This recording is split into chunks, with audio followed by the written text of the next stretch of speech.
Hi guys, मेरा नाम नारायण है और इस वीडियो में एक बार मैं आप लोगों का फिर से बहुत बहुत स्वागत करता हूं। तो इस वीडियो में हम आज ट्रांसपोर्ट लेयर फंक्शंस देखेंगे कि ट्रांसपोर्ट लेयर के फंक्शन क्या होता है। क्योंकि ये बहुत ही इम्पोर्टेंट लेयर है हमारा वैसे रेफरेंस मॉडल पे, और अगर आप इंटरव्यू के पॉइंट ऑफ व्यू से देखें तो काफ़ी इंपॉर्टेंट है, क्योंकि ये बैकबोन लेयर कहलाती है वैसे रेफरेंस मॉडल की। तो अगर आप इंटरव्यू के लिए जा रहे हैं सीसीएनए करने के बाद में या नेटवर्किंग में, तो इससे डेफिनेटली कुछ ना कुछ क्वेश्चन ज़रूर पूछेंगे। तो हमको मालूम होना चाहिए बेसिक चीज़ें इसके बारे में, उसकी फंक्शनैलिटी क्या है, क्या रोल है। तो हम यहाँ पे देखेंगे इस वीडियो में वही चीज़। यहाँ पे हम देखेंगे कि जो हमारी ट्रांसपोर्ट लेयर है वो इधर से ऊपर से भी देखें तो 4 नंबर पे है और इधर से भी देखें तो 4 नंबर पे है। ठीक है। तो जो इसकी फंक्शनैलिटी है वो ये है, ये दो प्रोटोकॉल यूज़ करती है, यूडीपी टीसीपी। और इसके जो मेन फंक्शन है वो है, हम यहाँ पे देखें तो एक होता है सेशन मल्टीप्लेक्सिंग, ये सबसे इम्पोर्टेंट होता है। सेगमेंटेशन, फ्लो कंट्रोल, इम्पोर्टेंट सारे हैं बट कुछ एक दो तो थोड़े से इम्पोर्टेंट रहते ही हैं। तो हम इस वीडियो में यही देखेंगे, एक एक करके सीखेंगे।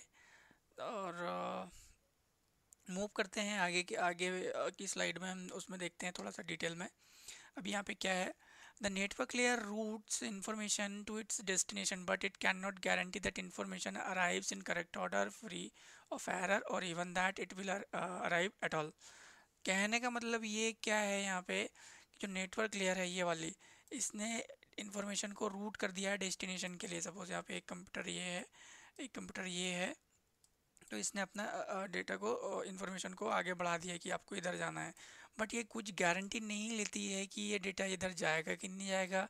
इसमें कोई एरर है तो उसको चेक करेगी, एरर है कि, अगर एरर है तो उसको भी चेक नहीं करेगी, जस्ट अपने उस डेटा को आगे फॉरवर्ड कर देगी। कौन सी, नेटवर्क लेयर। वो जाएगा कि नहीं जाएगा ये भी नहीं, किस ऑर्डर में आया है वो भी चेक नहीं करेगी। अब क्या होगा, ये इन्फॉर्मेशन आ गई है ट्रांसपोर्ट लेयर के पास में, तो यहाँ पर ट्रांसपोर्ट लेयर क्या करेगी। The transport layer provide two protocols, मैंने बोला कि ये दो प्रोटोकॉल प्रोवाइड करती है, एक यूडीपी और एक टीसीपी। और which provide communication service directly to application process on the host. तो इनका जो जो है हमारा, इसका कम्युनिकेशन की मोस्ट इंपॉर्टेंट सर्विस ये दो ही प्रोटोकॉल प्ले करते हैं यहाँ पे।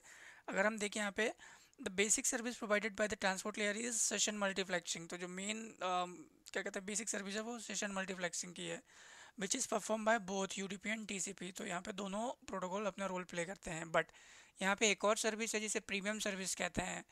तो the premium service provided by transport layer is ensuring reliable delivery. अभी क्या है, सपोज रिलायबल डिलीवरी का मतलब क्या है, अगर आपने कुछ डेटा भेजा है तो वो डेटा जाना चाहिए, रास्ते पे करप्ट नहीं होना चाहिए, गुम नहीं होना चाहिए, तो उसे रिलायबल डिलीवरी बोलते हैं। और ये कौन करता है, टीसीपी करता है। दो प्रोटोकॉल की बात करें तो दो में से टीसीपी इसको, इसके लिए रिस्पॉन्सिबल रहता है, पूरी गारंटी लेता है सारी चीज़ें। हम टीसीपी के बारे में मैंने एक वीडियो बनाया है, वो आप देख सकते हैं। इसका बहुत इंपॉर्टेंट रोल है, जितना इंपॉर्टेंट रोल यूडीपी का नहीं है। तो दोनों के बारे में मैंने अलग अलग एक वीडियो बनाया है, आप मेरे चैनल से देख सकते हैं कि ये कैसे रिलायबल है, और इसमें भी हम थोड़ा सा देखेंगे। अब यहाँ पे देखिए, the primary duty of transport layer is the interconnection of application session to the network layer which is provided by both। तो इसका जो अभी क्या है, मेन जो प्राइमरी काम है हमारा ट्रांसपोर्ट लेयर का वो है नेटवर्क और इसके बीच में एक सेशन क्रिएट करके रखना, इन दोनों के बीच में एक लिंक बना के रखना, जो कि दोनों प्रोटोकॉल से होता है, यूडीपी और टीसीपी। अभी यहाँ पे देखिए, if TCP is use the transport layer has the further responsibilities of establishing end to end operations, segmentation, flow control and applying reliability mechanism. कहने का मतलब है, अभी अगर ये दो प्रोटोकॉल में से टीसीपी यूज़ कर रही है, तो टीसीपी प्रोटोकॉल अगर यूज़ हुआ है ट्रांसपोर्ट लेयर के द्वारा, तो इतनी सारी चीज़ें होनी चाहिए। वो एंड टू एंड ऑपरेशन के लिए रिस्पॉन्सिबल रहेगा, इस्टेब्लिश करेगा, सेगमेंटेशन देखेगा, फ्लो कंट्रोल देखेगा, रिलायबिलिटी को इंश्योर करेगा हमारा टीसीपी। तो हम दोनों को देखेंगे यहाँ पे, दोनों यूडीपी और टीसीपी में क्या अंतर है, एक एग्जांपल लेके। यहाँ पे देखिए, वैसे हमको पता है कि दो तरीके के पोस्ट होते हैं हमारे, एक होता है सर्टिफाइड पोस्ट होता है और एक हमारा रेगुलर मेल कहें या तो रेगुलर पोस्ट होता है। ठीक है। तो एक एक करके देखेंगे हम। यूडीपी का एग्जांपल यहाँ पे, an analogy of the UDP services using the regular service via the post office to send your bill payments. You address each bill payment to the specific company address, stamp the envelope and include your return address. इसका मतलब क्या है, आपने एक envelope लिया है, उस पर आपको जहाँ भेजना है वहाँ का नाम डाल दिया, उसके अंदर जो रखना है वो रख दिया, जो इन्फॉर्मेशन उसमें डालनी है डाल दी, और आपका घर का एड्रेस डाल दिया कि ये कहाँ से जा रहा है।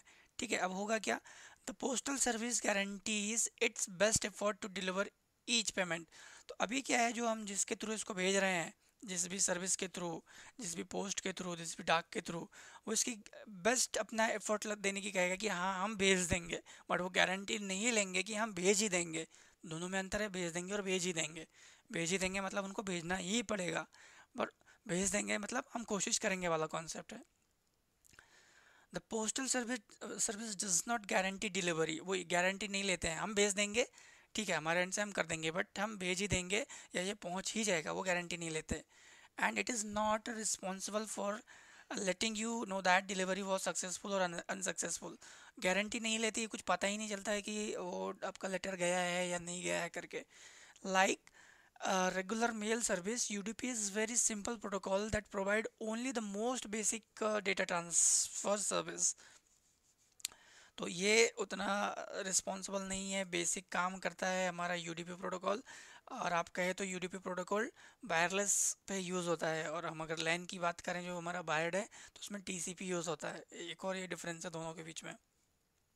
तो ये तो हो गया रेगुलर मेल का हमारा यूडीपी प्रोटोकॉल का, user data packet, datagram packet जो हमारा प्रोटोकॉल जो है यहाँ पे। ठीक है, अब हम बात करेंगे टीसीपी का। टीसीपी क्या है, सेंडिंग मेल सर्टिफाइड। इसका मतलब है वही चीज़ यहाँ पे है कि आपने एक सर्टिफाइड मेल के थ्रू एक पोस्टल सर्विस किया है या डेटा भेजा है। लाइक हमारा ये जो सर्टिफाइड बोले तो प्राइवेट रहते हैं उस तरीके से, है ना, वो गारंटी लेते हैं भेज देंगे, नहीं भी भेजेंगे तो वो आपको इन्फॉर्म करते हैं कि डिलीवर्ड हुआ है नहीं हुआ है करके। अभी एग्जांपल के लिए imagine that you live in San Francisco and you have a book that you would like to send to your friend New York. आप सैन फ्रांसिस्को में है, आपको न्यूयॉर्क भेजना है, then you discover that the postal service will only handle letters. ये उतना ज़्यादा यहाँ पे कंफ्यूज होने की ज़रूरत नहीं है, सिंपल सा कॉन्सेप्ट है कि ये सारी चीज़ की गारंटी लेगा। ठीक है, अभी यहाँ पे क्या है, you rip the pages out of book putting each page in separate envelope to ensure. अभी सिर्फ यहाँ पे हम वही काम करेंगे, हमको एक एड्रेस पर लिखना होगा दोनों जगह का। अभी यहाँ पे पोस्टल सर्विस क्या करेगी, the postal service deliver it by any truck and any route, but because it is certified upon delivery the carrier must get a signature from your mother and return certificate delivery to you. कहने का मतलब ये है कि आपने जो data भेजा है यहाँ से यहाँ पे, ठीक है, यूडीपी ने इसको भेजा ही नहीं भेजा कोई गारंटी नहीं, कुछ पता नहीं, लेकिन टीसीपी इसको भेजेगा तो टीसीपी क्या करेगा, आप अगर किसी को भेज रहे हैं आपकी मॉम को या आपके फैमिली मेम्बर को, तो जो टीसीपी है यहाँ से सिग्नेचर लेगा उससे, जिसको ये डिलीवर किया है उस आदमी से, कि आप इस पर सिग्नेचर करिए कि आपने इसको रिसीव कर लिया है। बट यही चीज़ यूडीपी में नहीं होती, तो ये मेन डिफरेंस है दोनों के बीच में, इसीलिए टीसीपी को रिलायबल बोलते हैं और यूडीपी रिलायबल नहीं है। ठीक है, अब देखेंगे हम यहाँ पे session multiplexing. Session multiplexing is an activity in which a single computer with a single IP address is able to have multiple session occur simultaneously। कहने का मतलब ये है कि सिंगल एक कंप्यूटर मल्टीपल क्या कहते हैं सेशन को यूज़ कर रहा है या एक्सेस कर रहा है। A session is created when a source machine need to send data to destination machine। Obviously दो सिस्टम के बीच में ही हम डेटा ट्रांसमिट कर सकते हैं, तो उस वक्त क्या होगा हमारा, उसी वक्त सेशन क्रिएट होगा। The most often this involves a reply, but a reply is not mandatory. The session is created and controlled within the IP network application which contain the functionality of OSI 527। तो main काम यही है कि session है तो दो होना चाहिए, और उसके लिए हमारा आईपी एड्रेस यूज़ होता है क्या कहते हैं कम्युनिकेशन के लिए, जो कि अगर हम लेयर पे देखें तो 5 से लेके 7 तक का हमारा ये चीज़ें वहाँ पे इन्वॉल्व होंगी, लेयर इन्वॉल्व होंगी। ये 5वें नंबर की, 6 नंबर की, 7 नंबर, 3 लेयर यहाँ पे इन्वॉल्व होंगी इस कंडीशन में, इस सिचुएशन में। और देखेंगे अब यहाँ पे क्या हो रहा है, when using the reliable TCP service. अब हमारे इस सेशन क्रिएट करने के लिए हम टीसीपी सर्विस यूज कर रहे हैं। A connection must first B established between the sender and receiver before sending the data, और डेटा कैन बी ट्रांसमिटेड। तो वही है कि दोनों के बीच में सेशन एस्टैब्लिश्ड होना चाहिए, प्रॉपर कम्युनिकेशन होना चाहिए, जब उसके बाद ही डेटा हम सेंड कर सकते हैं।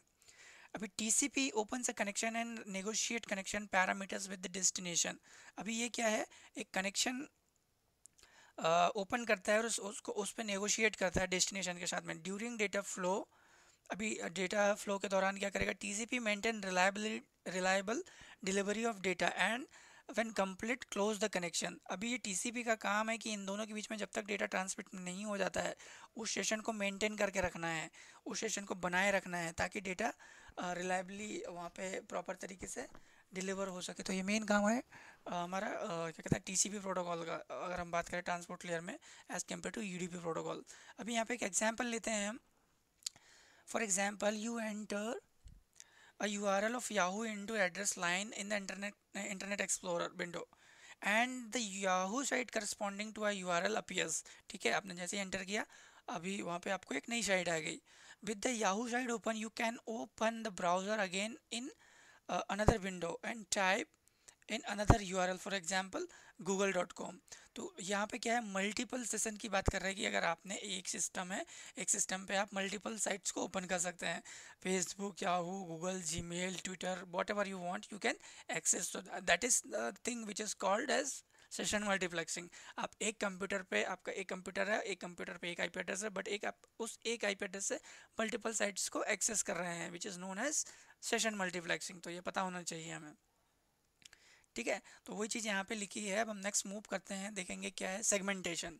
सेगमेंटेशन क्या होता है, TCP takes data chunk from the application layers and prepares them for shipment into network layer. अभी क्या है, TCP जो हमारा ट्रांसपोर्ट लेयर है, वो क्या करते हैं, चंक्स, डेटा चंक्स का जो है वो आएगा हमारे पास एप्लीकेशन लेयर से, और उसको प्रिपेयर करता है किसको, नेटवर्क लेयर को भेजने के लिए। Each chunk is broken into smaller segment which will fit the maximum transmission unit of the underlying network layer। अभी यहाँ पे क्या है, MTU करके एक 1500 बाइट होता है, एक बेसिकली 1500 बाइट्स का एक मैक्सिमम ट्रांसमिशन यूनिट होता है, ठीक है। तो ये एक बहुत ही छोटे छोटे होते हैं, ठीक है। अभी नेक्स्ट देखेंगे इसमें क्या होगा। UDP being simpler does not checking or negotiating and expect the application process to give it data that will work।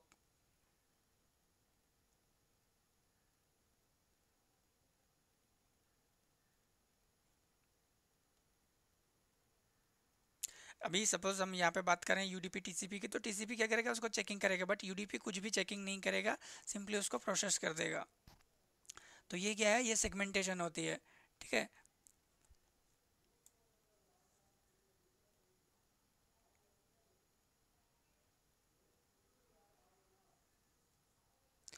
दूसरा है यहाँ पे फ्लो कंट्रोल। फ्लो कंट्रोल को देखेंगे हम।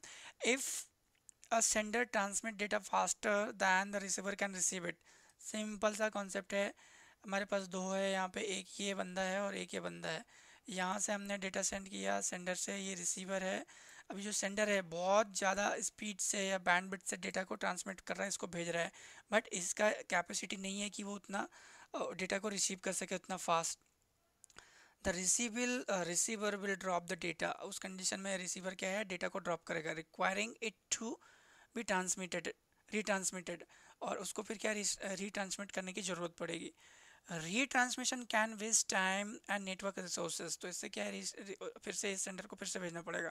तो उस कंडीशन में क्या है, फिर से नेटवर्क रिसोर्सेज बैंडविड्थ यूटिलाइज होगी, which is why most flow control method try to maximize the transfer rate while minimizing the requirement to retransmit. तो कहना का मतलब ये है कि अगर हम बात करें नेटवर्क रिसोर्सेज की या फिर कंट्रोल मेथड्स की, तो वो क्या करती है, वो ऑलवेज कोशिश करती है कि डेटा को रीट्रांसमिट करने की ज़रूरत ना पड़े। अभी यहाँ पे हम देखेंगे इन TCP basic flow control is implemented by acknowledgement by the receiver of the receipt of data कहने का मतलब क्या है, यहाँ पे एक एक्नॉलेजमेंट होना चाहिए, होती है, हम ट्रांसपोर्ट लेयर की बात करें तो। और अगर ट्रांसपोर्ट लेयर में टीसीपी हो रहा है तो यहाँ पे एक एक्नॉलेजमेंट होता है, एक कम्युनिकेशन होता है दोनों के बीच में उस डेटा को भेजने के लिए। उस एक्नॉलेजमेंट में ये दोनों कम्युनिकेट करते हैं कब डेटा भेजना है, कब डेटा नहीं भेजना है, भेज सकते हैं नहीं भेज सकते हैं, वही चीज़ यहाँ पे है। इसी का मतलब इन TCP basic flow control is implemented by acknowledgement by the receiver of the receipt of data। तो इसने अगर डेटा रिसीव कर लिया है तो वो एक्नॉलेजमेंट इसको मिलना चाहिए। The sender waits for this acknowledgement before sending the next part. अगर इसने कुछ डेटा यहाँ भेजा है, इसने एक्नॉलेजमेंट करेगा कि ठीक है मेरे को डेटा मिल गया है, अब ये नेक्स्ट डेटा तभी भेजेगा जब इसको एक्नॉलेजमेंट मिलेगी, वही चीज़ यहाँ पे लिखी है। However, if the round trip time RTT is significant, the overall transmission rate may slow to an unacceptable level। तो अगर ये हमारा RTT अगर सिग्निफिकेंट रहा तो जो ट्रांसमिशन का हमारा रेट रहेगा वो काफ़ी स्लो हो जाएगा। A mechanism called windowing increase. तो जो एक और यहाँ पे जो एक मैकेनिज्म है, एक और चीज़ है विंडोइंग। तो ये क्या करता है, ये increase the network efficiency when combined with basic control flow. अगर हम बेसिक कंट्रोल फ्लो से इसको कंपेयर करें विंडोइंग की, तो ये क्या है, नेटवर्क एफिशिएंसी को इंक्रीज करता है।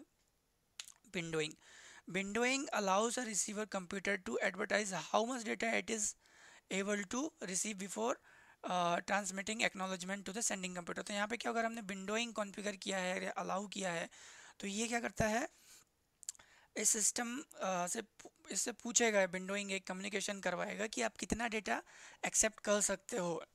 तो ये होता है एक विंडोइंग का कॉन्सेप्ट। अब before transmitting an acknowledgement to the sending computer, इसको एक बार फिर से यहाँ से हम ध्यान से पढ़ने की कोशिश करेंगे। Windowing allows a receiver computer to advertise how much data it is able to receive. ठीक है, तो इसमें क्या होगा, ये जो हमारा रिसीविंग कंप्यूटर है वो एक एक्नॉलेजमेंट देगा कि मैं इतना डेटा रिसीव कर सकता हूँ, तो दोनों के बीच में कम्युनिकेशन होगा। तब उसके बाद में उस हिसाब से ये जो सेंडिंग सिस्टम है डेटा को भेजेगा। तो ये होता है विंडोइंग। अब दूसरा है कनेक्शन ओरिएंटेड ट्रांसपोर्ट प्रोटोकॉल। मतलब देखेंगे कि हम ट्रांसपोर्ट प्रोटोकॉल, जो इसका मतलब है कनेक्शन ओरिएंटेड क्यों बोलते हैं हम, कनेक्शन ओरिएंटेड का मतलब क्या होता है। कनेक्शन ओरिएंटेड मतलब वही था, मैंने शुरू में बताया था कि रिलायबिलिटी होना चाहिए और हम भरोसा कर सकें करके। Within the transport layer a connection oriented protocol such as TCP। मैंने बोला था कि कनेक्शन ओरिएंटेड TCP है, UDP नहीं। तो TCP establishes the session connection and then maintain the connection during the entire transmission। तो वही है कनेक्शन ओरिएंटेड। इसको क्या है, अगर दो सिस्टम के बीच में कुछ सेशन इसने क्रिएट किया है तो उसको मेंटेन रखता है जब तक पूरा ट्रांसमिशन कंप्लीट नहीं हो जाए। Once the transmission is complete the session is terminated. Transmission हो गया, यहाँ से जो डेटा भेजना था वो इधर चला गया, उसके बाद में जाके सेशन टर्मिनेट होगा। This concept is covered in more detail in reliable. मतलब मेरा जो एक और नेक्स्ट टॉपिक रहेगा उस टॉपिक पे मैं रिलायबल वर्सेस वेस्ट एफर्ट का एक टॉपिक लूँगा, उस पर बताऊँगा कि ये कैसे होता है। अभी हम देखेंगे रिलायबिलिटी क्या होती है। TCP रिलायबल है, मैंने पहले ही बताया। TCP reliability has these 3 main objectives. तो अगर हम बात करें कि TCP रिलायबल है तो उसके क्या ऑब्जेक्टिव होने चाहिए। Recognize and correction of data loss. अगर इस ट्रांसमिशन में कुछ डेटा लॉस हो रहा है तो उसको ये रिकॉग्नाइज करेगा TCP, ठीक है, और उसको करेक्ट भी करेगा जो डेटा लॉस है। रिकॉग्नाइजन एंड करेक्शन ऑफ डुप्लीकेट और आउट ऑफ ऑर्डर डेटा। अगर कुछ डेटा यहाँ पे यहाँ से यहाँ जा रहा है, वो आउट ऑफ ऑर्डर है या तो फिर वो डुप्लीकेट है, उसको भी ये आइडेंटिफाई करेगा, उसको भी करेक्ट करेगा। सब सिंपल सा कॉन्सेप्ट है। बफरिंग, अगर हम मोबाइल पे कुछ वीडियो देखते हैं तो अटक जाता है, वो अटकना बफरिंग यही होता है। विंडोइंग की बात करें या तो क्लोफर, ये सारी चीज़ें उसी वही कॉन्सेप्ट है। Avoidance of conjunction in the network. दूसरा क्या है, ये नेटवर्क में कंजंक्शन को भी अवॉइड करता है, इसीलिए इसको रिलायबल बोलते हैं TCP प्रोटोकॉल को। अभी दूसरा इसको देखेंगे हम, रिलायबल कनेक्शन ओरिएंटेड क्यों बोलते हैं। और या यहीं पे मैंने ले लिया है, दोनों को रिलायबल और बेस्ट एफर्ट को देखेंगे, कनेक्शन ओरिएंटेड और कनेक्शन लेस। ठीक है, कनेक्शन ओरिएंटेड और कनेक्शन लेस में क्या डिफरेंस है वो यहाँ पे हम देखेंगे। रिलायबल पहले ही बोला है जिस पे हम भरोसा कर सकते हैं, सर्टिफाइड, और बेस्ट एफर्ट मतलब हाँ हम कर देंगे यूडीपी। तो ये दो चीज़ें हैं, उनको देखेंगे यहाँ पे। अभी देखें तो वैसे भी इस टॉपिक पे आपको दिख रहा होगा टीसीपी मतलब रिलायबल, यूडीपी मतलब best effort. TCP is the reliable protocol at the transport layer to support the reliable part of TCP operation। वो ये कि TCP reliable protocol है ट्रांसपोर्ट लेयर का और सपोर्ट करता है रिलायबल जो पार्ट है इसका TCP ऑपरेशन का। A connection is established. दूसरा, during this initial process an exchange of information about the capabilities of the receiver and agreement of starting parameter is made. अभी सपोज वहाँ पे क्या हो रहा है, सबसे पहले यही मैंने अभी पिछली स्लाइड में भी बताया था कि वहाँ पे कम्युनिकेशन होता है, एक्नॉलेजमेंट होती है, एग्रीमेंट होती है, तो वो सब टीसीपी करता है, इसलिए उसको रिलायबल बोलता है। These parameters are then use for the tracking of the data transfer of the for the duration of the connection. तो ये जो पैरामीटर्स या जो जो कैपेबिलिटीज़ या जो इन्फॉर्मेशन इनके बीच में एक्सचेंज होती है उसको ये ट्रैक करते हैं उस कनेक्शन के ड्यूरेशन में, उस दौरान, जिस डेटा ट्रांसमिशन के दौरान। अभी नेक्स्ट क्या है देखेंगे इसी में, when the sending computer transmit data it gives the data a sequence number. तो क्या है, अगर कोई सेंडिंग कंप्यूटर डेटा सेंड कर रहा है तो एक सीक्वेंस नंबर देता है ये हमारा sending computer. The receiver then respond with an acknowledgement number equal to the next expected sequence number. कहने का मतलब है यहाँ पे क्या होता है, ये मेरा अगर सेंडिंग कंप्यूटर है, ये मेरा रिसीविंग कंप्यूटर है, तो इसने यहाँ से इधर डेटा भेजा है तो एक सीक्वेंस नंबर देगा उस डेटा में। ये सपोज एक इसने सीक्वेंस नंबर दिया, ठीक है।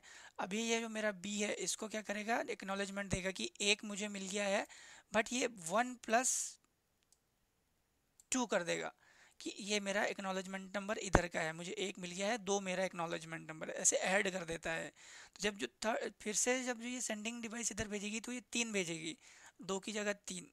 ये सीक्वेंसिंग नंबर होती है और ये सब होता है टीसीपी पे, इसलिए इसको रिलायबल बोलते हैं। This exchange of sequence and acknowledgement number allow the protocol to recognize when data gets lost or duplicate। तो इससे क्या पता चलता है कि कहीं डेटा लॉस तो नहीं हुआ है, कहीं डेटा डुप्लीकेट तो नहीं है, अगर कुछ उसमें एरर तो नहीं है, तो उसमें इसको हेल्प मिलती है टीसीपी को। TCP is a complex transport layer protocol. This module provide only very high level discussion of the TCP, मतलब हम सिर्फ इस पे टीसीपी को डिस्कस कर रहे हैं। अभी देखेंगे हम यहाँ पे वेस्ट एफर्ट। वेस्ट एफर्ट मतलब हाँ कर देंगे, जाएगा, कर देंगे वाला, ठीक है, कॉन्सेप्ट रहता है यहाँ पे, हो जाएगा, बट कोई गारंटी नहीं रहती है। UDP being best effort does not need or want to keep information about previously sent. कहने का मतलब है इसको कोई लेना देना नहीं है मैंने क्या डेटा भेजा था, क्या डेटा नहीं भेजा है, जस्ट इसको डेटा भेजना, that's it. Therefore UDP does not need to establish any connection with the receiver, thus the term connectionless. कहने का मतलब है इसको कनेक्शनलेस क्यों बोलते हैं, इसको कनेक्शन ओरिएंटेड क्यों बोलते हैं। कनेक्शन ओरिएंटेड क्योंकि उसको एक कनेक्शन इस्टेब्लिश करना पड़ता है डेटा ट्रांसमिट करने से पहले, बट जो यूडीपी है उसको कोई फर्क ही नहीं पड़ता है, कनेक्शन रहे ना रहे वो अपना काम कर देगा, ठीक है। उसको डेटा भेज जाए ना जाए कोई गारंटी नहीं लेना देना उससे, इसलिए उसको कनेक्शन लेस बोलते हैं। There are many situations in which this type of connection is more desirable than a reliable one। तो कुछ पॉसिबिलिटीज़ है जहाँ पे यूज़ कर सकते हैं, इसको करते भी हैं, होता भी है। A connectionless connection is desirable for application that require faster communication without verification of receipt. तो अगर हमको कुछ कम्युनिकेशन ऐसा चाहिए जहाँ पे वेरिफिकेशन की ज़रूरत नहीं है तो उस कंडीशन में हम यूडीपी प्रोटोकॉल को यूज़ कर सकते हैं। तो ये डिफरेंस है रिलायबल कनेक्शन ओरिएंटेड और वेस्ट एफर्ट कनेक्शनलेस में। इस वीडियो में इतना ही था। आई होप कि ये वीडियो आप लोगों के लिए इन्फॉर्मेटिव होगा, और प्लीज़ आप मेरे चैनल को सब्सक्राइब कीजिए, शेयर कीजिए, कमेंट कीजिए। शेयर करने से ये दूसरे लोगों तक भी पहुंचेगा और वो भी कुछ ना कुछ सीखेंगे। आई होप कि वीडियो आप लोगों के लिए इन्फॉर्मेटिव है, and do keep watching my videos and don't forget to subscribe my channel, and thanks watching for this video.